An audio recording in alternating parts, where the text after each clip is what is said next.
Hi guys! Welcome back to my channel. So it's me again, Get Grace. Kapag hindi ka pa po nakasubscribe sa ating YouTube channel, please do like and subscribe kung meron kang matututunan dito sa video natin ha.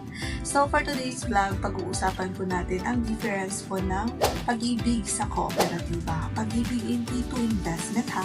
So sa pag-ibig in P2 investment at kooperatiba, marami po yung pagkakaparehas at marami din po yung pagkakaiba. Unahin natin yung pagkakaparehas po nila. Parehas po sila, ang capital po na nire-revolve po nila or ginagamit para magnegosyo is nanggaling po sa kanilang mga members. It was pulled from them. Yan po ang gagamitan na inegosyo.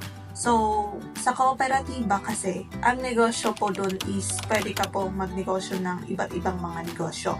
Pero sa pag-ibig is puro pautang lang po din yan through housing loans, yung mga ganun. So, they also invest their fund to other investment opportunity na pwedeng kumita din po ang kanilang mga fund para kumita din po tayo mga members.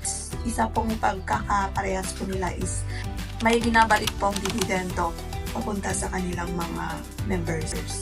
And of course, parehas din po silang secure naman ang ating mga investment na mga to. So, another na pagkakaparehas po nila is they are both giving higher dividend rate.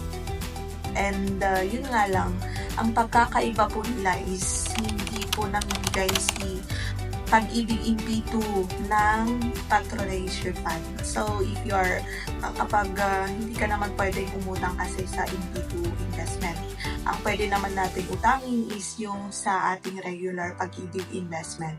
So, yung mandatory po na nagko-contribute po tayo. Yun lang po pwede natin utangin sa pag-ibig. So, sa pag-ibig in P2, hindi mo yun may back-to-back loan. While sa cooperative, pwede mo po yung i-back-to-back loan. So, kung magkano yung share capital mo, kung ikaw ay merong emergency, pwede mong gamitin yan for your emergency purposes or pwede mo rin yung gamitin for your business purposes. So, umiikot yung pera mo, hindi lang po na doon.